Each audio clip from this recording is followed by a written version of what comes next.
Gusto mo bang magkakabalikan kayo ulit at magmamahalan kayo sa isa't isa at hindi na siya maghanap ng iba at mapapasayo na siya habang buhay? Gawin mo lamang ito sa kanya.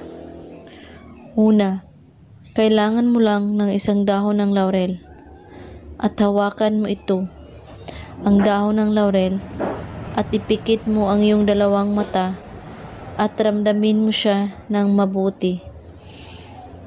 At iisipin mo na nanggaling sa iyong puso. At pagkatapos, isulat mo sa dahon ng laurel ang pangalan niya.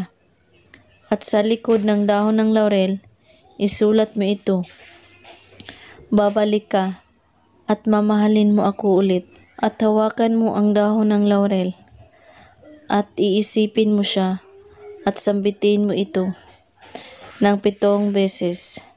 Pangalan niya at babalik ka at mamahalin mo ako ulit. 7 beses ito sasambitin. At pagkatapos, itupi mo ang dahon ng laurel at ilagay mo ito sa inyong wallet o bag. Gawin mo ito kahit anong oras at araw. Basta't buo po ang inyong paniniwala sa paggawa at walang ibang iniisip para tatalab agad. At huwag kalimutang manalangin sa ating mahal na Panginoon, araw man o gabi. At kung may katanungan po kayo, ay magko-comment lang po sa ibaba.